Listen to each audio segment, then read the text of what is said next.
Yo, what's up, everybody? It's Justin live from B2B Vault, the Biz2Biz podcast, sponsored by Nationwide Payment Systems, hosted by this guy, the Zach Galifianakis of payment processing himself, Alan Kopelman. And in today's podcast, we'll be talking about some payment processing predictions for 2024, going over his predictions from this year, 2023, and yeah, man, just touching base on some other things as well in general. How you doing, sir? How was the holidays? Doing good. Holiday was good. It was like a long weekend. There was a lot of sports on TV, and so that was cool.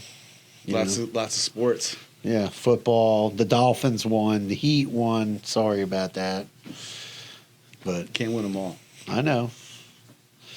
And Who are they playing, the Bucks? Yep, Oh, that's right. They did play the Bucks this weekend.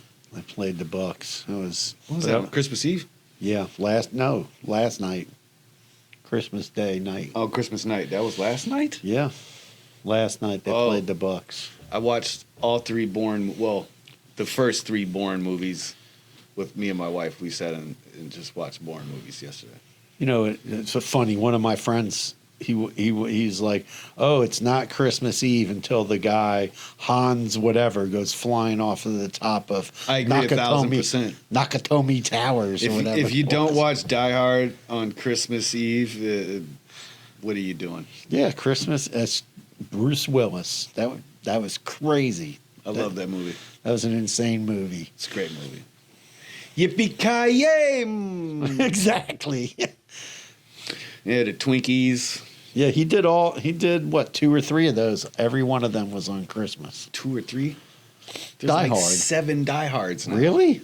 I don't know. They kind of the very last one, because Bruce Willis, hey man, I know he's not doing so well, right? But yeah, the last one looked like it was all CGI and not even him. It was messed up. I couldn't really get. I don't remember all of them. They're so Get Free or Die Hard. The one at the airport was crazy. That's part 2. Yeah, part 2. That was nuts. Part 3 was okay. Yeah. Oh wait, yeah. Part 3 was with Samuel L. Jackson in there in New York. Right. That one's good. Oh yeah, That one was good. The one with Samuel L. Jackson. I don't remember any other ones. I have to look them up now. Dude, yeah, it's insane. The Bourne movies is another series I like too. Yeah, there's the 3 are really good. The 4th one with the guy from Avengers, Hawkeye, I can't remember his name. The guy, Jeremy Renner. I just know he got ran over by his ATV. He's doing okay. Hopefully he's not a... He's a good actor. He was good in that. Yeah, he was good. I didn't really like that movie though. And then the 5th one is when like Jason Bourne makes a comeback. I don't remember that movie at all. My wife said we went to go see it. I don't remember it. That's a good movie. Yeah. I love the Bourne series. Yeah, so the kids had a decent holiday, I guess. Of course, they don't get what they all want. I mean, the youngest one had like red bottom, Balenciagas and Balmains and a Hugo watch, bro. Like, I mean, like... You got the wrong Santa. No, yeah, you got the wrong dad. Rocky didn't ask for anything. I got him a bone, and he got a new harness and a new leash. I did see the new leash. I like the leash. It matches the harness. Yeah, so he got a new He's set. swagged out. He got a new setup now. I got nothing. I didn't get it. I got this hat. Alan, come on. You don't celebrate the holidays. No, but I'm saying someone sent me a hat. Well, yeah, shout out to GoDaddy for sending Alan, and not Justin, a hat as well. I know there is 2 people on this podcast, so you guys, to you. And this Carhartt is one of my favorite brands, so you guys suck majorly. I would have been plugging you harder, but I'm not going to do that. All right. I'm hating, hardcore hating. All right, man. So first off, let's talk about the payment predictions from this year. Did they come true? Did they bust? Did they explode? Or did nothing happen? So the ones that I made, I said real-time payments was going to become a big thing. It's talked about a lot, but the Fed now definitely is not making as quick of inroads as RTP, which is real-time payments. And FedNow also had like a hiccup. So that's kind I of think been, I predicted the hiccup. it's kind of moving along very slowly. And it's not what everybody thought it was going to be, where you're just going to walk around paying with FedNow everywhere. It has nothing to do with that. And they need more banks to become members of it. So that's moving slowly. But real-time payments, you know, that kind of pushed people to get more interested in real-time payments. And real-time payments started growing faster. And I think we're going to see more things involving real-time payments in the coming year. Okay. The next thing was mobile payments. I think mobile payments is going to continue to grow. It grew a lot. We saw pay at the table explode in 2023. We're going to continue to see that explode in 2024. I think we're going to see more different types of mobile payments besides paying on the phone. Like now you can tap on the phone. I still think consumers think that's a little shady. So I think that's going to take another year or two to catch on. Yeah, you know, Where people are just using the phone with no device.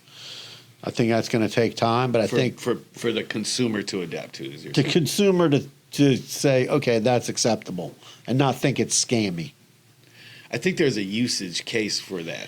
I don't know if it's like if I'm going into a restaurant and I'm going to tap with somebody's phone. I don't know. No, I think the usage case for it is obviously smaller businesses. Yeah, I just think that it's going to take a little bit more time. Art markets, art, what are those, like arts and crafts Right, but they shows. already have stuff. Like those people have stuff, so things got to Yeah, like they're using PayPal and Square. Anyway. right. So They could get mobile payments is mobile definitely- payments is going to continue. I think it's going to continue to grow. Contactless payments, I think, is pretty much. I think we're going to see, you know, obviously Apple and Google are getting sued I mean, you call nonstop. contactless payments getting more popular. I mean, you can pay with your palm at Amazon. I mean, at Whole Foods. Yeah, I'm So- not doing that. So I'm just saying that's No I palm. would say that was you were correct. On Yeah, that. it exploded big you were time. correct with mobile payments. In a sense, it grew. Real time payments did not do what it was going to do. And, Digital currencies. yeah, I said crypto was going to have a problem, and it did. It had the worst year ever, and I think that now, like a lot of like Coinbase is trying to get people to do like micro investing with it, and I think that's what's been spurring some of the growth. You know, that people are like micro investing in, and also Robinhood started that too. Yeah, I don't know. I mean, for me, when BlackRock invested like $500 gazillion into some crypto just not too long ago, Right. kind of was a bit of a indicator that it's going to come back. And a lot of people thought that we would see, you know, central digital currency in the U.S. I don't think that's happening anytime soon. So What you mean? where we don't have money anymore, and it's just Oh, central yeah. digital currency. Not happening. Open banking, I said there's no way that was going to work in the United States. And the United States Congress and whoever is going to rule that, the banks never let that get off the ground. What's open banking? Where you could go to any bank and just deposit your money, and then it goes to your bank. Like I could walk into Truist, and Cash a check. my account's at Chase, and they take my deposit. Where can you do that? In Europe, they have it. And That's- that's okay? Yeah, How does the bank make the bank makes money off that? yeah. I guess they may. I guess there's some kind of fees involved in doing that. But they have it in Europe. But they have less banks. I was about to say there's not that many banks in Right, Europe. they have a lot less banks than we do, so that's going to take a while. E-commerce. That would be cool though. I don't see that's not I mean, it seems like a win-win for everyone. Like if you are in a pinch and you got paid that day and you're like, "Oh man, I really can't make it to the bank." You know? Yeah, well, I And- think payroll's going to change. We'll talk about that. And then e-commerce, I said, was going to blow up, and it did. And I think Shopify and Wix did especially Wix. Wix came out with that thing, make a website, you know, thing that they did. I don't like it. It's not. I don't want to say that it's good for business.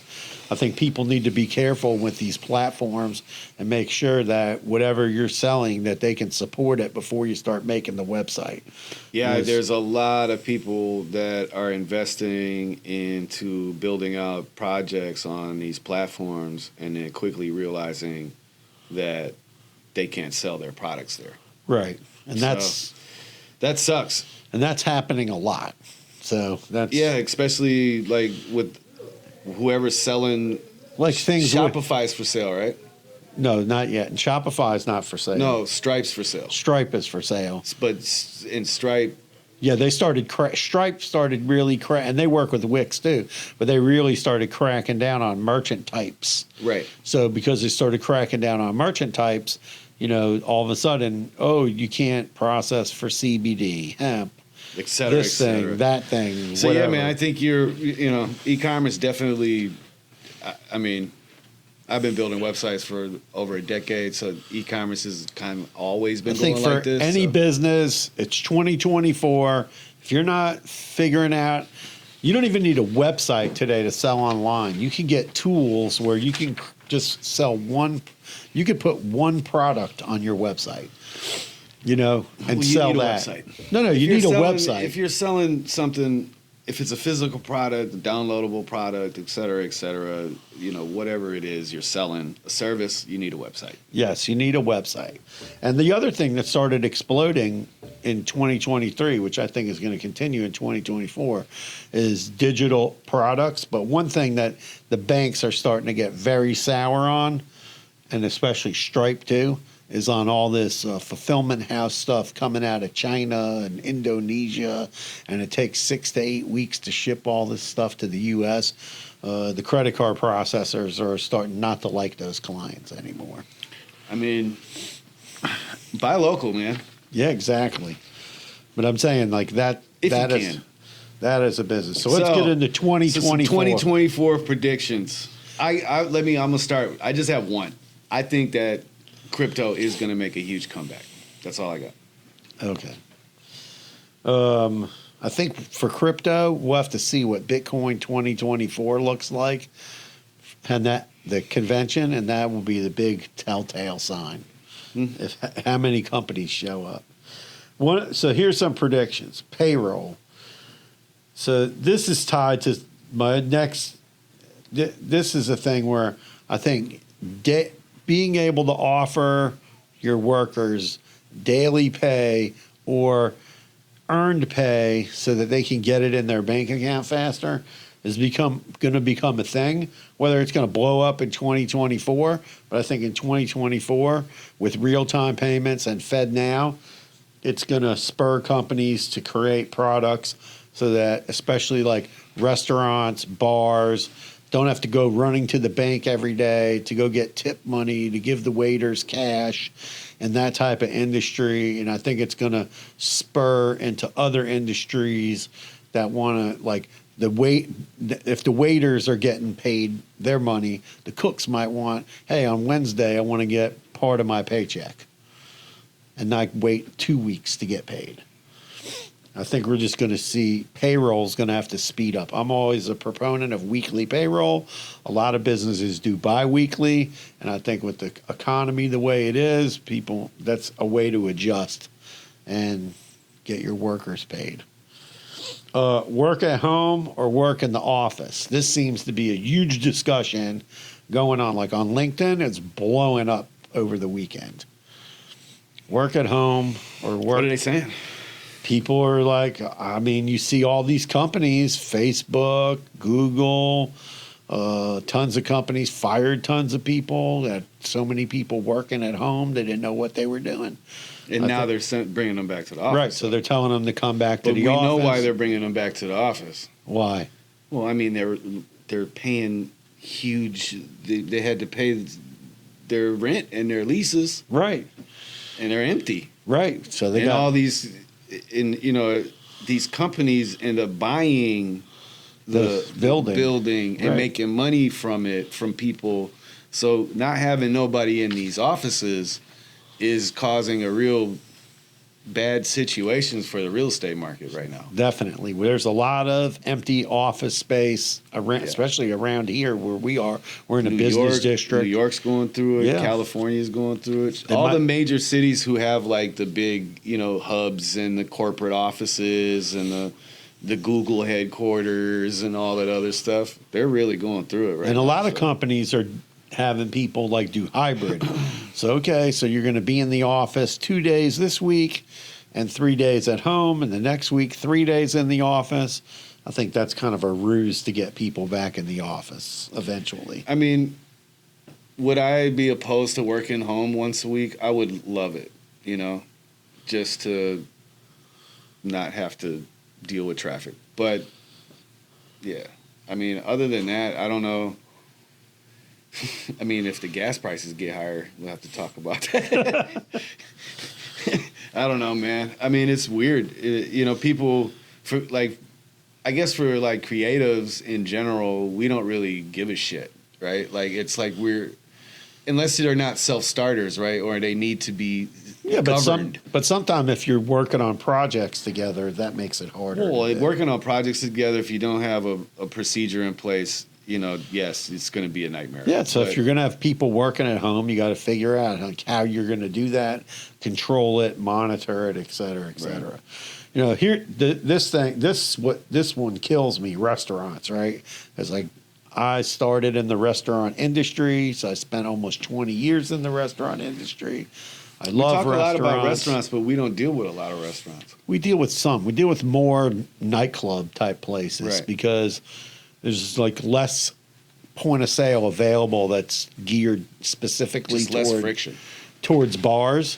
So, restaurants, there's so many companies offering restaurant software, but when somebody has heavy alcohol, using a lot, serving a lot of alcohol, we have a system that's geared a lot more towards that than it is. It's geared for food too, but it's geared heavily towards. So what are you alcohol. predicting that'll happen in restaurants? Well, one thing is we're going to see a lot of restaurants close up. We're already seeing it now. We're seeing rents that are going. To laugh, but damn. We're seeing rents going through the roof. People can't afford the rent. They can't afford the insurance. They can't afford to pay their employees. And if you own a restaurant, you got to start thinking about how can I adjust in my restaurant. Right? How can I make an adjustment? So what restaurants I see killing it? These places that literally have like either no seats inside, they have like one or two tables, maybe some tables outside. Literally, it's all takeout. Mm-hmm. Okay? Man, there's this Indian place near my house. They're just killing it. Killing it. All takeout. There's nowhere to eat in the place. Have like 2 or 3 tables outside. I mean, to me, that's like New York style. Right, but I'm just saying, like in and out, man. I think people I think restaurant owners need to really start thinking about, like, if they're not doing well, like, how can I adjust my concept? Maybe I need to move out of this. Is the sit down dinner thing, is that kind of lost? I think like my generation, specifically my age group, 40 plus. We still enjoy, like me and my wife, we went out and had some Mexican food this weekend. I love going to a restaurant and sitting down and getting served. But not often. No, I probably used to do it more, but now with the prices are like double, triple, it's disheartening when I go there and I go, man, I just spent like $100. Yeah, it costs $126. And I go, man, that was like crazy. I could have bought a lot of food in the store. I had one beer. No, but it's great food though. But the thing is I think restaurants and the other thing is, okay, I know these news stations and the newspapers, man, dirty dining. I get sick when I read these dirty dining stories, right? And I get it on my phone. I see it on social media. And it used to be maybe a couple of years ago, you'd see 1 or 2 restaurants on there. Yeah, when you seen it, that was major. And now you see like 10, 20 restaurants listed and bad stuff going on. It's just not and then they don't have enough employees. That's what I'm saying. I see by my house. So what are you predicting? Let's get to the I predict that restaurants are going to have are going to figure some shit out. You're going to fit. They're going to get robots, self-ordering kiosks. Okay. Kiosks. If you and that if you're going to have to do that because you got to look at what you're spending on labor, and you got to figure out like how to retool a restaurant. That's it. You're going to retool. I don't know how you're going to retool, but everybody's going to have to come up with some creative thing. I could see more smaller shops benefiting from Yeah, kiosks. I think smaller places are going to have an easier time. I think bigger places are going to have to really, really get creative because these corporate places, like a Cheesecake Factory, right? They can pay all the waiters and pay all the stuff, and they might take them a while, but I go into places and I don't even see those places filled up. But the other thing that I think also hurts the restaurant business is tipflation, right? We talked about it a long time ago when it was first coming up on a podcast, almost probably a year ago. And now I see articles about it all the time. I mean, I was telling somebody, used to go to a restaurant, you would see when they hand you the tablet or on the bottom of the bill, the tip suggestion, it would say 15%. Blah, blah, 18%, blah, right. 20%. Now you go in places and you see 20%, 25%, and 28 or 30%. That's tipflation. And I think you might see restaurants go to a thing where like, okay, well, we're just going to put a service charge on the bill. We're paying all the wait staff a certain amount, $20-$25 an hour. Yeah, that's it. I think that's a smart way of going out. I mean, about it. I think restaurants need to sit down and get creative because you need to get in line. You got to think of it more of as a business and not just whatever. I don't know. Like you got to think of it operation, right? Like how is this business operating? Yeah, I think let's get this list knocked out. Okay, e-commerce. I think we're going to still see that blowing up. And I think we're going to continue to see that. E-commerce is going to continue. It's going to continue to grow to the roof because you're going to see more businesses. I mean, I just found out one of the places that I buy my tea from is closing, and they're going to only be online. It was terrible. I hated it. I hated hearing that. Right. I didn't like hearing that. But I think we're going to see that a lot. It's smart. It's economical. Yeah. I think What's up? What's next? What embedded finance. That's where you're going to be able to go into apps and get loans. And things like that. I get these loan companies. They won't leave me alone. They want us to offer loans to our clients. We don't want to do that because they tie in what's called merchant cash advance. I'm not a believer in merchant cash advance.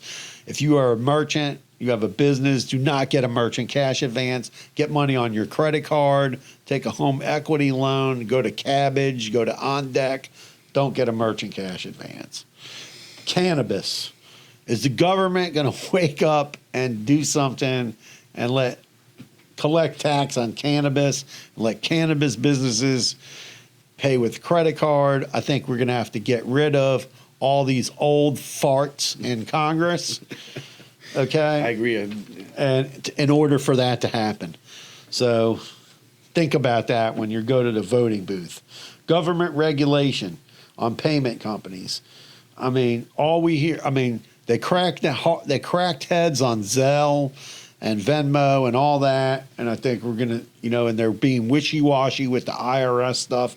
I think they're gonna make a firm rule on this stuff this year, and they're also after these buy now, pay later, and a lot of these. They need to figure that out. Yeah, that's got to get reeled in. This buy now, pay later has got to get reeled in because there has to be a way that they're calculating some sort of limit or something. Because I asked my daughter. I don't want to get too personal, but whatever. And she's got a lot going on with that.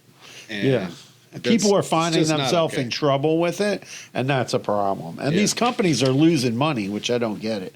And then there's like two big payment companies for sale, and a Shift4, which is a behemoth, which is publicly traded. It was private, now it's public. There's rumors that it's going to get sold. Spot On sold off part of their company to Shift4. Somebody I heard they might be looking for a buyer.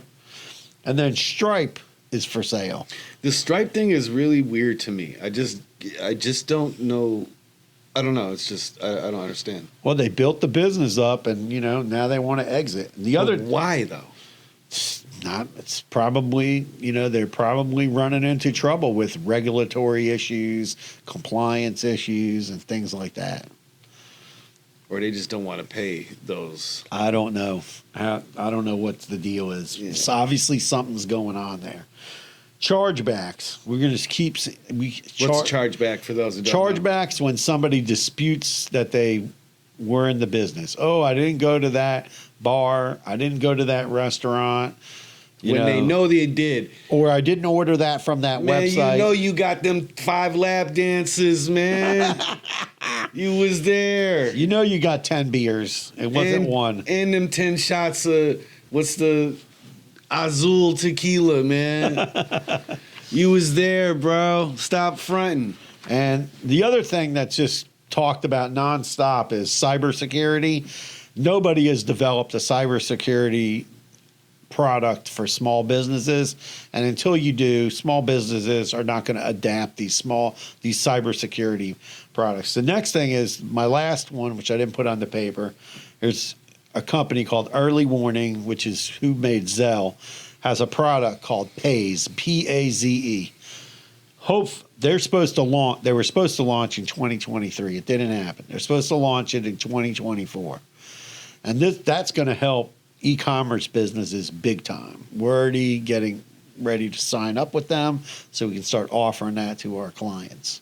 How is it going to help? Because you're going to have to check out by getting a text message and putting a code in. So that's going to make it much harder to do chargebacks. So that's going to cut down on a lot of friendly fraud. I like it. So it's going to, because the banks that Is it aimed at like stopping the bots from buying stuff too? That's going to stop bots. That's going to stop stop card testing, because you're not going to be able to check out without putting codes in. They already have some of the biggest banks in the United States signed up to offer it, so that's going to cover a high percentage of credit cards. I mean, yeah, that's going to help a lot of people. Yeah, and I'm surprised Visa and MasterCard didn't invent it first. So hands that to Paze. That could be the product of the year. Who owns Paze? Early Warning, which is the same company Who that owns did Early Warning? No, Zelle. They made Zelle. Early Warning made Zelle. So Early Warning is the umbrella. Umbrella, yeah. And then you got Zelle, And Paze. And Yeah. I'm sure some other stuff. Well, it's pretty cool. They actually, What's it called? Paze. P-A-Z. No. The name of the company. Early Warning. Early Warning. Yeah, that could be the product of the year. That can help a lot of businesses in 2024 to get that Paze gets. All your predictions, that sounds like the winner. Listen, I'm looking forward to it. I see a ton of e-commerce merchants that we deal with have all kinds of problems with chargebacks. That could pretty much probably crush most of it. That could cut everybody's problems in half. Well, Alan, thank you for your wisdom, for your predictions of the payment processing industry coming up in 2024. We appreciate your wisdom and knowledge, sir. Yeah, and what's crazy, I got 2 beanies for during the holidays. Yeah, we live in Florida. Hey, man. But we get down to 50 once in a while, so I can put this on when I walk Rocky and keep my ears warm. Joe, man, thanks for listening. We appreciate you guys. Make sure you tune in every Wednesday and Friday, 6 p.m. Subscribe, like this, comment. Peace out. Carpe diem. Boom.